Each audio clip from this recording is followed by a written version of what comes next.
Hello, and welcome back to Inspirational Moments TV. It's Rena. I'm so happy that you decided to join me on today. Today we have a good lesson, and I'm just really like, wow, this lesson comes at a great time. So I'm going to go ahead and read, like I always do. I'm going to read first. It's coming from Numbers 20 and 12. So let me go see if I can find Numbers, and I'll be right back. Hello, and welcome back. I'm so excited to be doing this video for you guys on today. Yes, and so I did go ahead and go to Numbers, and it's 20 and 12, 2012. In the scripture, because you did not trust in me, you will not bring this community into the land. Reckless decisions is what it's talking about on today. Wow, this is an absolute great topic on today. I'm going to go ahead and read this part for you guys. And it says, as a teen, I was driving way too fast, trying to follow my friend to his home after a high school basketball practice. It was raining hard and I was having a hard time keeping up with his car. Suddenly, my wipers cleared the watery windshield only to reveal my friend's sudden stop in front of me. I slammed on the brakes, slid off the street, and struck a large tree. My car was destroyed. Later, I woke up in a comatose ward of a local hospital. While by God's grace I survived, my reckless ways had proved to be very costly. Moses made Moses made a reckless decision that cost him greatly. His poor choice, however, involved a lack of water, not too much of it, as in my case. The Israelites were without water in the desert of Zin, and the people gathered in opposition to Moses. Numbers 20 and 2. God told the frazzled leader to speak to a rock and it would pour out its water. Instead, he struck the rock twice. God said, because you did not trust in me, you will not enter the promised land. When we make reckless decisions, we pay the consequences. Desire without knowledge is not good. I'm going to say that again. Desire without knowledge is not good. Proverbs 19 and 2. May we carefully seek God's wisdom and guidance in the choices and decisions we make today. What regrettable decisions have you made based on impulse? Why is it vital to slow down and prayerfully seek God's wisdom before reacting? Jesus, please help me to follow your wise instruction as your spirit leads me. For further study, I always read that part, but I'm going to read some out of these books as well later on in this video, so please stay tuned. And if you like the video, at the end of the video, go ahead and give it a like. Also share this video with your family and friends so they can be encouraged as well. Okay, so we're going to talk about this. First, I'm going to get into the Bible. I always like to read my Bible, even though I do read it out of here. So we're going to go to Numbers 20, 12. And 12 says, but the Lord said to Moses and Aaron, because you did not trust in me enough to honor me as holy in the sight of the Israelites, you will not bring this community unto the land I give. So today we're talking about reckless decisions that you just make on impulse, decisions that you don't even think about. And I told the Lord, I want you to be in every decision that I ever make, Father. I want to seek your face in every decision that I make because I don't want to go the wrong way. So if we don't seek his face in every decision that we make, we can fall on our face. We can truly fall down and we would need God to pick us back up again. So it's best to just put our trust in God and let Him make every decision that we encounter. Everything, every choice we make, we have to really depend and lean on God and put Him first and foremost in every decision. We have to put Him first and foremost in our lives today. Make Him the priority of our lives, not our husbands, not our wives, not your wives. I'm gonna say that because listen, I ain't got a wife. I got a husband. But anyway, y'all know what I'm talking about.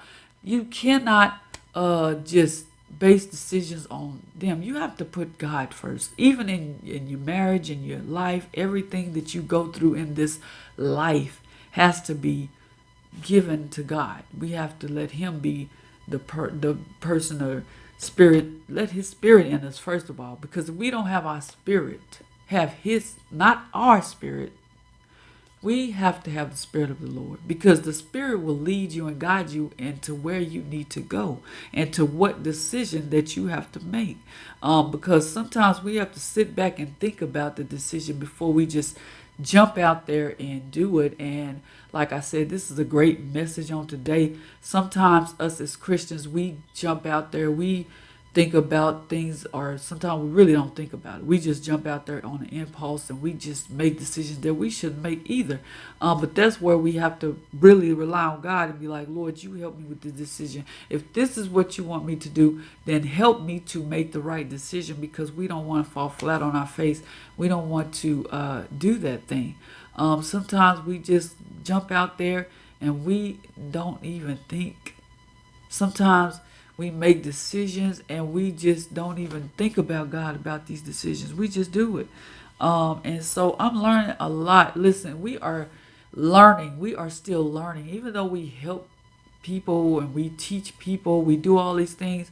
When our learning runs out, that means God is going to take us with Him, because we think we know it all, we have it all. We don't. Listen, we are learning every day how to maneuver in this life, how to put God first in this life, how to live the right life in this life. You know what I'm saying?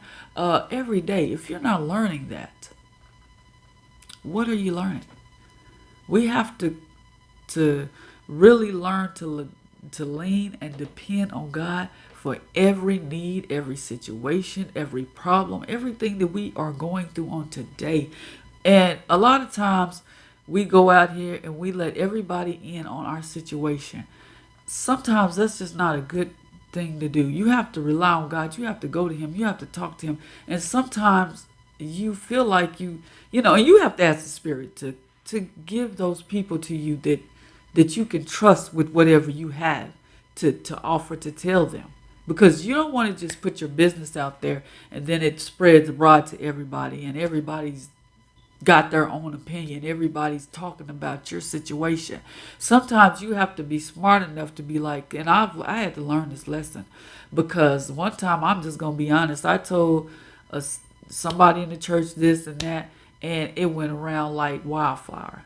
It's just like a fire. It just spreads, and then it gets around, and then it's not even what you said to that person. It's not even what you really said, because they haven't really came to the source. They haven't came to you to ask you what the problem is. So be careful with who you share your information with. Be careful with who you tell stuff to people. Be careful. I don't care who it is. I don't care who it is. Because sometimes you have people, I hate to go there, but in the church that are looking for things to talk about. Or when we all supposed to be in church, we all supposed to be doing the will of God. We all supposed to be helping each other. We all supposed to be doing things for each other and not spreading stuff. Somebody can come to me and tell me something, and I bet it will not get back to nobody else. If they tell me, listen, this is sacred, please don't tell nobody. This is a secret, please don't tell nobody. I have secrets that I've never told anyone, because God is watching everything. He is watching. He is writing down. He's taking notes of everything that we do.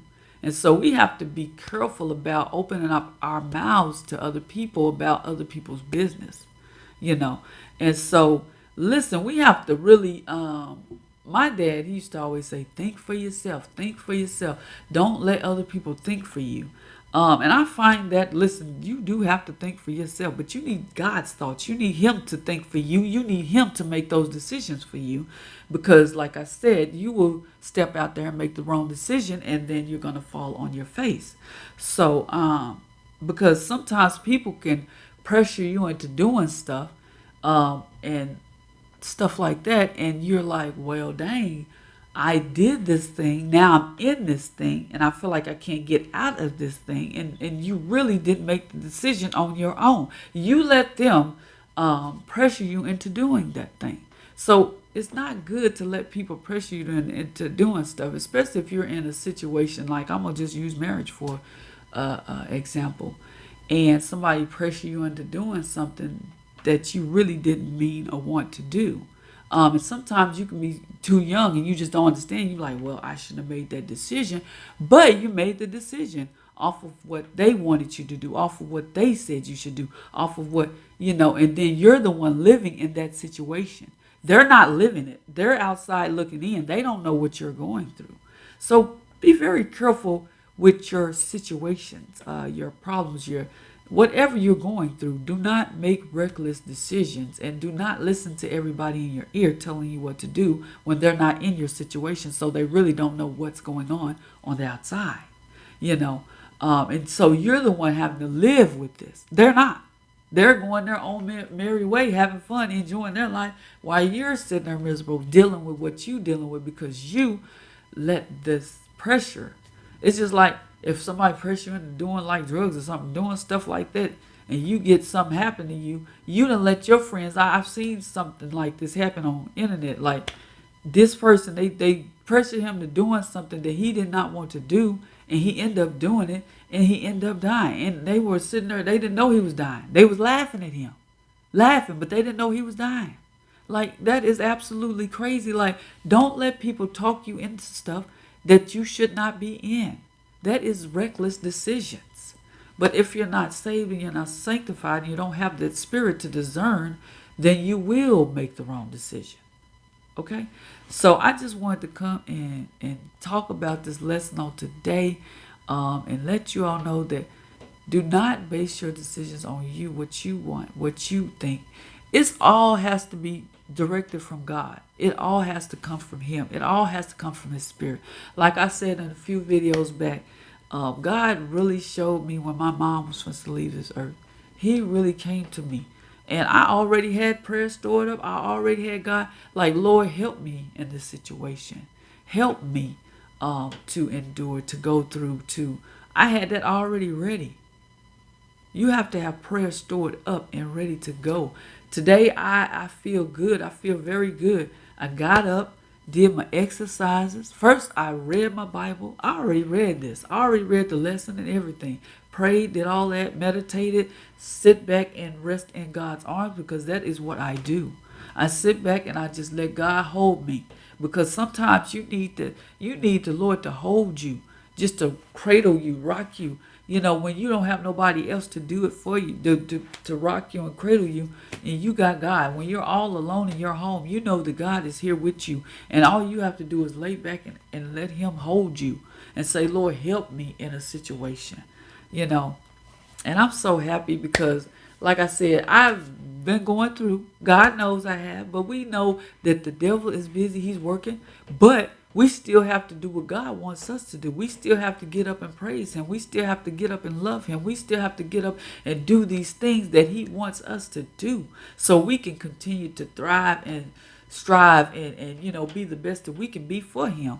So like I said, I got up, did all that stuff, and exercise is absolutely amazing. It really, really tremendously helps me, the meditation, everything, because He said meditate on His word day and night.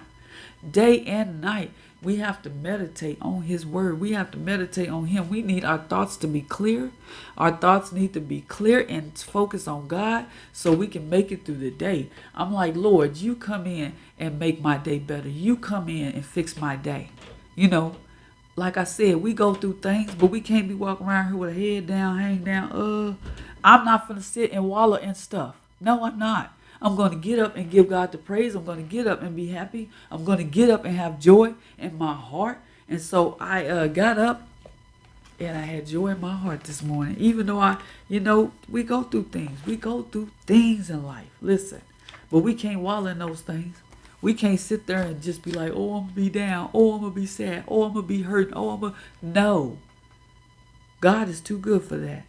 So here we go. I'm going to go ahead, and this is what I was supposed to read on today. I'm so excited because I get up and read these devotional books every day. This is Jesus Calling. Enjoy peace in his presence. Listen, we need peace in his presence. And this one says, Jesus lives. The woman who wrote this book, she said in this book that she was sick with cancer while writing this book. Come on. Come on now. God will bless you even through your sickness. He will help you through your sickness.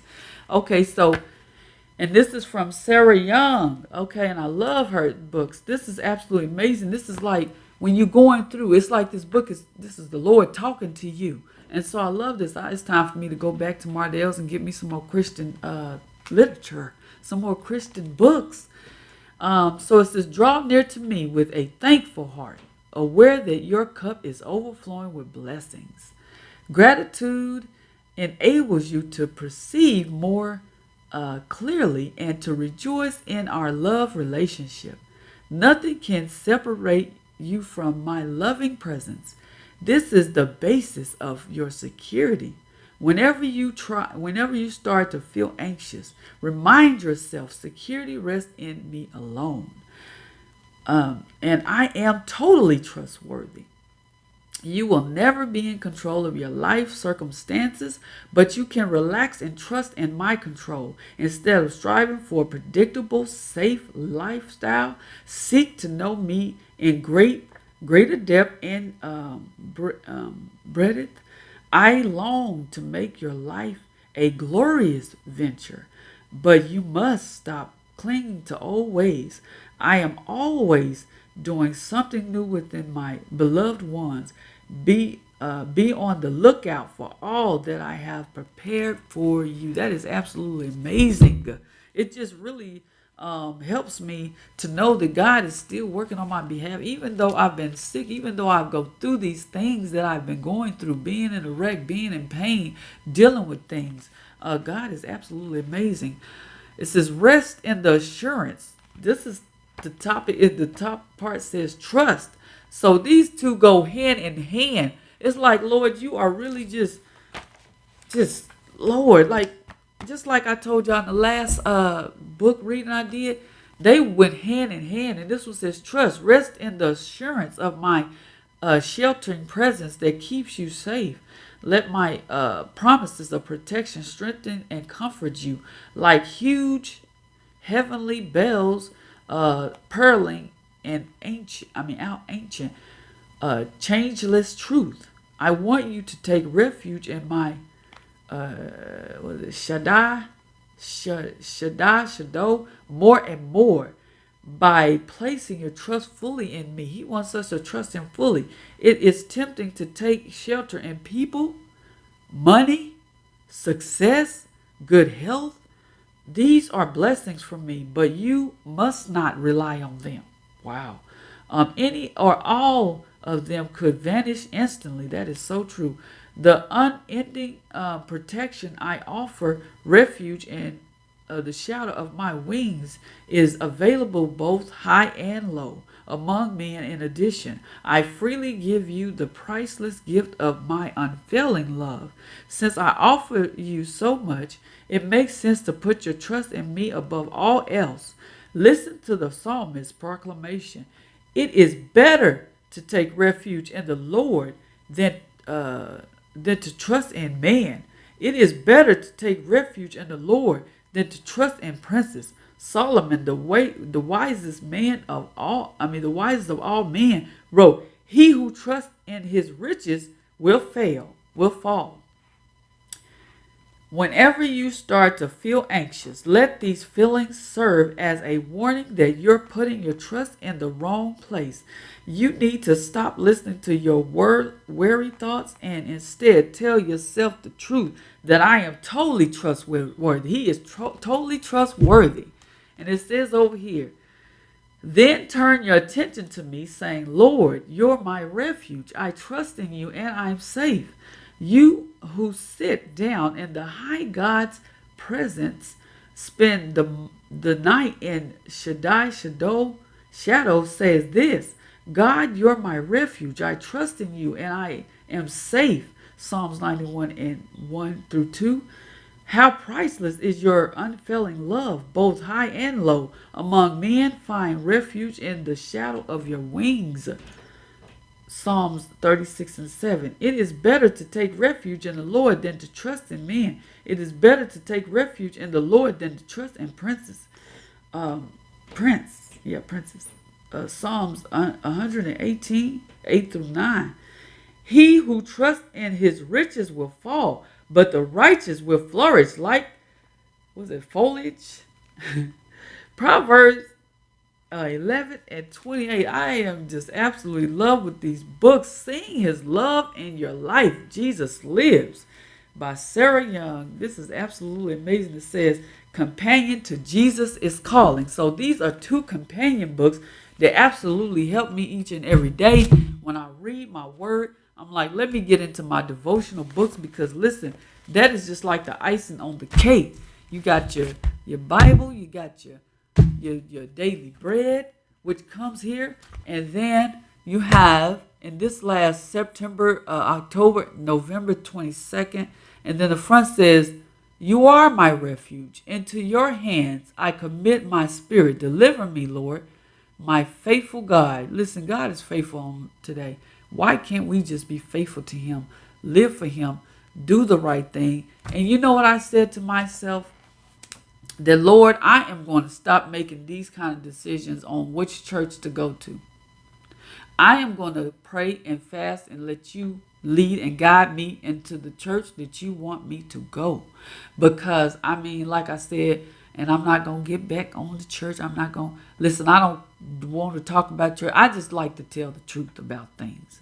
So I'm just going to go ahead and, like I said, ask God to lead and guide me into where he want me to go. Because sometimes we go to these churches and God did not even send us there. We just go. He didn't say go there.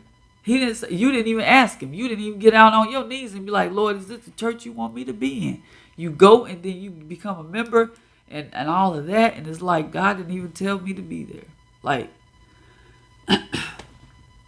but so you have to just make sure that you don't make no reckless decisions. Don't go off of impulse. Just relax, slow down. Like the word says, slow down and take your time and ask God, is this the decision that you want me to make? Is this what you want from me? Is this what you want me to do? That is the end for this video. I'm so excited to be making this video for you guys. And like I said, I am absolutely amazed that you all come in and you leave likes and you view the video all the way through and do all these things. I really greatly appreciate that. Everything that you do, I always want to come on each and every video and channel and just let y'all know, listen, I really appreciate everything that you do, because listen, you don't have to take out your time to do anything. You don't have to take out your time to listen to the video or listen to the word. You don't have to do these things, but God put it on your heart to come here and do that. So thank you so much, and I will see you again in the next Inspirational Moments TV. Be blessed on today.